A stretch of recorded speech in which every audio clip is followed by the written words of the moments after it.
Assalamualaikum sahabat semua, bertemu lagi di Rosmawati Kitchen. Kali ini Rosma ingin berkongsi resipi cara Rosma memasak ikan siakap ala-ala Kashmir menggunakan rempah 4 sekawan. Stay tune. Seperti biasa, Rosma sudah menyiapkan semua bahan-bahan untuk memasak. Sekarang Rosma akan menuangkan sedikit minyak ke dalam kuali untuk menumis. Agak-agak saja ya. Tunggu sehingga panas, barulah proses menumis dimulakan. Bahan kisar yang saya kisar ini ialah cili kering, bawang merah dan juga bawang putih. Pastikan minyak betul-betul panas ya sebelum menumis bahan kisar tadi.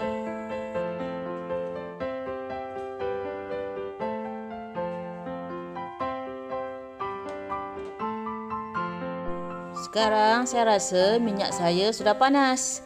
Saya akan menumis bahan kisar ini.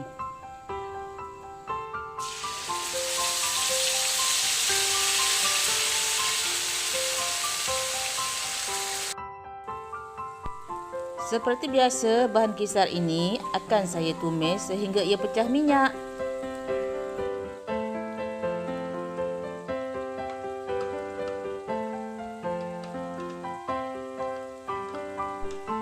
Oleh kerana gandingan rempah ratus 4 sekawan iaitu serbuk bunga lawang, serbuk kayu manis, serbuk jintan putih dan juga serbuk ketumbar, maka saya mendapat idea untuk menamakan masakan ini ialah masakan gulai rempah 4 sekawan ala-ala Kashmir. Orang-orang Kashmir biasa menggunakan rempah ratus 4 sekawan ini dalam semua pelbagai jenis masakan mereka, tak kira ikan ataupun daging. Tetapi mereka tidak menggunakan asam keping ataupun halia. Ini tambahan saya kerana saya tidak mempunyai yogurt untuk ditambahkan ke dalam masakan ini. Orang-orang Kashmir akan menambahkan yogurt dalam masakan mereka untuk menggantikan rasa yang masam dan juga untuk menggantikan rasa santan. Saya belajar masakan ini melalui video yang saya tonton daripada kawan saya yang tinggal di Kashmir dan selalu memakai masakan orang Kashmir yang dimasak oleh ibu mertua dia. Setelah pecah minyak dan bau aromanya naik, maka saya akan mencampurkan pula serbuk ketumbar, serbuk jintan putih, serbuk bunga lawang dan serbuk kayu manis yang telah saya campurkan sekali di dalam sebuah mangkuk. Dan saya menambahkan sekali serbuk kunyit. Orang-orang Kashmir memasak tidak menggunakan serai, halia dan lengkuas ya, serta kunyit hidup dan juga santan. Dan mereka tak kenal pun bagaimana rupanya daun kunyit. Orang-orang Kashmir kerap menggunakan serbuk ketumbar, serbuk jintan putih, kayu manis, bunga lawang dan serbuk cili di dalam semua jenis masakan yang mereka masak. Untuk rasa yang masam sedikit, mereka akan menambahkan yogurt. Saya menambahkan lagi sedikit bunga lawang. Orang-orang Kashmir, mereka juga tidak makan ikan air masin. Yang kerap mereka makan ialah daging kambing, daging lembu dan juga kalau memakan ikan, hanya ikan air tawar sahaja. Ini kerana tempat tinggal mereka dekat dengan pergunungan dan juga jauh daripada laut.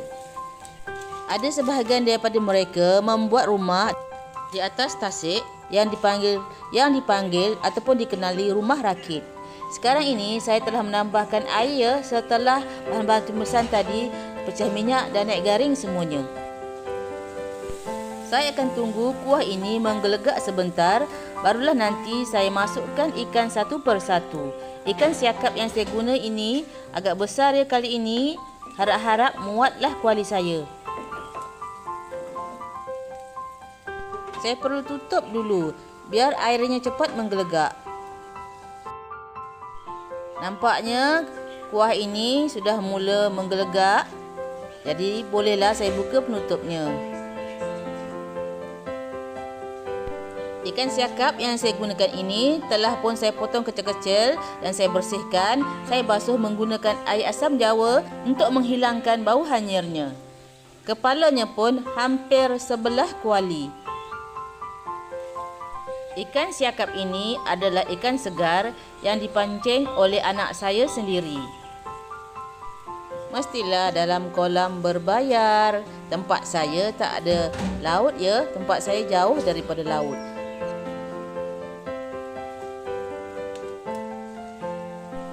Saya rasa airnya kurang, tak cukup. Saya perlu menambahkan sedikit air lagi.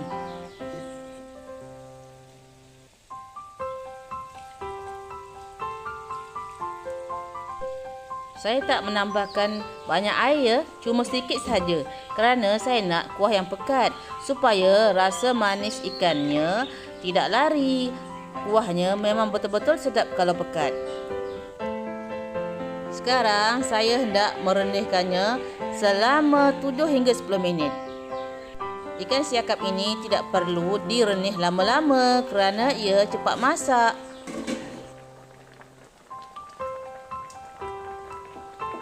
Saya rasa dah terlajak lamalah saya merenih ikan ni. Saya risau kalau semasa saya membalikkan kepala ikan ni, ia akan pecah ataupun rosak. Jadi saya akan balikkan dulu bahagian yang senang dan mudah sahaja. Walaupun kuali ini besar tapi masih sempit. Susah nak membalikkan kepala ikan ni. Aduhai. Alamak, dah rosak, pecah sedikit bahagian kepala dia tu. Bahagian tepi, bahagian tu nampak tu dah terpatah sikit tu, terpisah dia daripada isinya. Ish, kurang macho jadinya.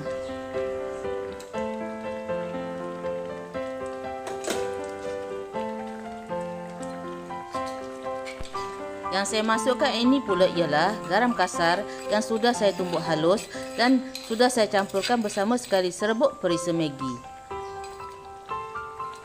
Seeloknya kita memasukkan garam di akhir masakan supaya sumber-sumber yang diperlukan daripada garam ini tidak rosak.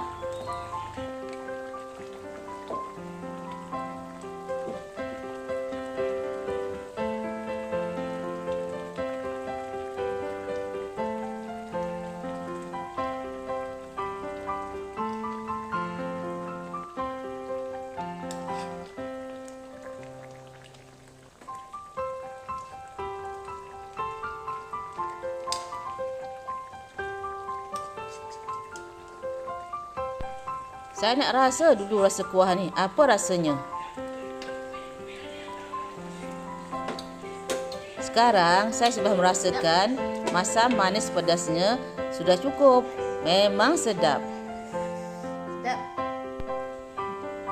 Sempat pula membetulkan tudung. Masa masak pun nak cantik ke? Sedap. Apa-apalah.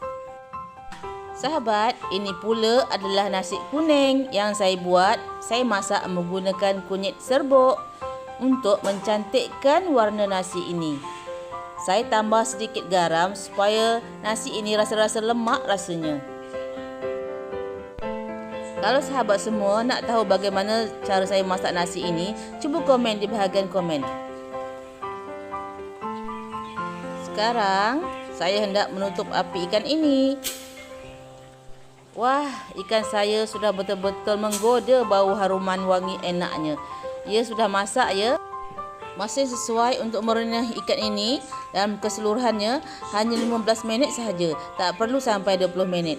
Nanti ikannya terlalu lembik dan akan hancur. Api yang digunakan pula mestilah sederhana kecil. Sekarang sudah masanya saya untuk menghidangkan makanan set makan siang saya. Saya akan ambil bahagian kepala terlebih dahulu kerana favorit saya ialah kepala ikan. Sayang sudah rosak sedikit. Kalau tidak pasti cantik untuk saya mengambil gambar.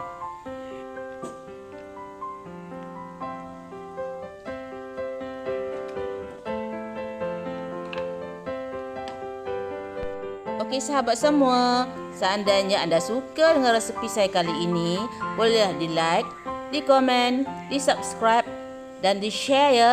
Berjumpa lagi di resepi saya yang seterusnya. Selamat mencoba dan selamat menjamu selera.